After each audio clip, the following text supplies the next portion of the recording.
আসসালামু আলাইকুম। আমার নাম হচ্ছে মোহাম্মদ মাদুল ইসলাম। আমার বাসা হচ্ছে চাঁদপুর হাজীগঞ্জ। 4 মাস হচ্ছে আমি অসুস্থতা বোধ করতেছি বায়ুপথে। সমস্যাটা হচ্ছে আমি টয়লেটে যাওয়ার পর মানে অনেকক্ষণ মানে বায়ুপথে জ্বালা পড়া হইতো। পরবর্তীতে আমি 4 মাস ধরে আমি এই বায়ুপথের এই সমস্যাটা ভুগতেছিলাম। পরবর্তীতে বাথরুমে যাওয়ার সময় অনেক কষ্ট হইতো। বাথরুম আর জ্বালা পড়া তো কি পরিমাণ জ্বালা পড়া, মানে বাথরুমে যাইলে আমার মানে বাথরুমটা আসলে আমার অনেক কষ্ট লাগতো, মানে এত পরিমাণ জ্বালা পড়া। আমার পায়ে পথে সমস্যাগুলো হচ্ছে যে আমি বাথরুম যাওয়ার সময় অনেক কষা হইতো বাথরুম, আর ব্লিডিং হইতো। তো বাথরুম শেষ করার মানে কষ্ট করে অনেক বাথরুম করা লাগতো, আর জ্বলতো বাথরুম করার সময় অনেক অনেক জ্বলতো।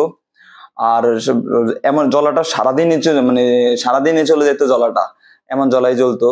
পরবর্তীতে আমি ব্লিডিং হইতো, আমি ভয় পেয়ে গেছিলাম। পরবর্তীতে আমি ডাক্তার না দেখে আমি প্রথমত মানে কবিরাজি ডাক্তার দেখাইছিলাম। ওনারা আমার ওষুধ দিছিল কি এটা খাই আরো বেশি হয়ে গেছিল।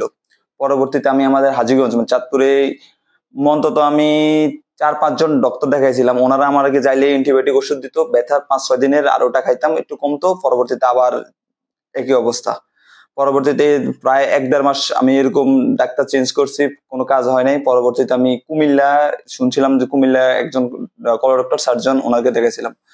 পরবর্তীতে ওনার কাছে গেছি। প্রথমে উনি আমার মেডিসিন দিছিল, বলছে যদি কমে তাহলে আরো অপারেশন লাগবে, না যদি না কমে তাহলে অপারেশন লাগবে। উনি আমার ক্লোনোস্কোপি করছে, ক্লোনোস্কোপি করে বলতেছে আমার অ্যানাল ফিশার হয়েছে। পরবর্তীতে আমি কোলোনোস্কোপি ওনার কাছে করাই, করার উনি বলছে যে 1 সপ্তাহ পরে ওনার কাছে আবার যাইতে। 1 সপ্তাহ পর ওনার কাছে গেছি, আর উনি দেখতেছে আমার কোনো কমতেছে না। পরবর্তীতে উনি আমাকে বলছে যে না, মানে না দেখে উনি আমার বলতেছে অপারেশন লাগবে। পরবর্তীতে আমি মানে আমি নিজে নিজে চিন্তা করলাম আমার রোগটা মানে কি পর্যায়ে আছে না পর্যায়ে আছে। উনি ডাইরেক্ট অপারেশনের কথা বললো। পরবর্তীতে আমি বিভিন্ন সামাজিক যোগাযোগ মাধ্যম এবং আমার বড় ভাই আরফান স্যারের কাছে অপারেশন করছিল। পরবর্তীতে নাকি 1 মাসের মধ্যে নাকি সম্পূর্ণ সুস্থ হয়ে গেছে। পরবর্তীতে আমি ওনার কাছ থেকে পরামর্শ নিয়ে আমি লাস্ট ডিসেম্বরের 25 তারিখে আমি স্যারের কাছে আসি।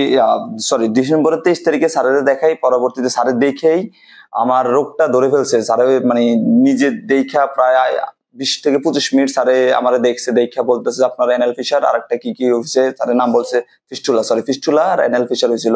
দেখছে স্যারের দেখেই মানে আমার প্রথম বলছে অ্যানাল ফিশার আর 2টা অপারেশন লাগবে স্যারে বলছে। স্যারের দেখে আমাকে প্রথম বলছে যে 2টা অপারেশন লাগবে, একটা হচ্ছে আপনার অ্যানাল ফিশার হয়েছে আর ভিতরে পুজবেল জাতীয় কিছু বের হয়নি। আমি বলছিলাম হ্যাঁ বের হইতে এরকম কিছু, ওইটারও অপারেশন লাগবে আর কি। বাথরুম আটকে আছে, আপনার বাথরুমে যখন যান এমন ফিল হয় যে আপনার বাথরুম এখন শেষ হয়নি। আমি বলছি হ্যাঁ।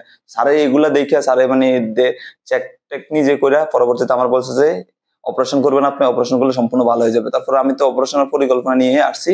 পরবর্তী আচ্ছা ঠিক আছে আমি অপারেশন করবো আলহামদুলিল্লাহ। তো স্যারের কাছে দেখানোর পর স্যার অপারেশন সম্পর্কে পরামর্শ দিল যে অপারেশন করলে তেমন কিছু হবে না, লেজারের মাধ্যমে সিম্পল একটা অপারেশন করা হবে, এটা ভয়ের কিছু নাই। আর হচ্ছে এখানে রক্তপাত হবে না, সর্বোচ্চ 1 দিন হসপিটাল থাকতে হবে। 1 দিনও না, মানে সকালে আসবো পরের দিন সকালে চলে যাবো আর কি। পরের দিন সকালে চলে যাব, এরকম সিম্পল একটা অপারেশন। রক্তপাত হবে না, গরম পানিতে বসা লাগবে না, কাটাছিঁড়া হবে না। একবারে 1 দিন পর থেকে আমি বাসায় চলে যেতে পারবো। পরবর্তীতে 1 সপ্তাহ রেস্ট নেওয়ার পর সম্পূর্ণ কাজে মানে আমি স্বাভাবিক ভাবে চলাফেরা করতে পারবো। সেম আমি অপারেশন করার পর মানে স্যারের কথাবার্তা শুনে আমি অপারেশন হয়েছি আলহামদুলিল্লাহ। 1 সপ্তাহ না 1 দিনের ভিতরে আমি সম্পূর্ণ অপারেশনের পরে আমি সুস্থ হয়ে গেছি মনে হয়েছে। এখন পর্যন্ত আমি আজকে 25 দিন অপারেশন করছি আলহামদুলিল্লাহ। আজকে স্যারের চেক আপ করছে, সম্পূর্ণ সুস্থ, আর আমি নিজে সুস্থ ফিল করতেছি। তো আগে আমার যেসব সমস্যা হইতো আল্লাহ রহমতে স্যারের উসিলায় এখন পর্যন্ত আমার এগুলো সমস্যা এখন পর্যন্ত হয় নাই। আজকে 25 দিন অপারেশন হয়েছি, এখন পর্যন্ত একদিনের লেগেও আমার এই সমস্যাগুলো হয় নাই, যে চাপাচাপি করে টয়লেট করা লাগতো, আর হচ্ছে রক্তপাত, আর হচ্ছে জলাপড়া, এগুলো কিছু এখন পর্যন্ত হয় নাই আলহামদুলিল্লাহ। এখন সম্পূর্ণ সুস্থ আছি, স্যারও দেখে বলছে যে সম্পূর্ণ আপনি সুস্থ আছেন।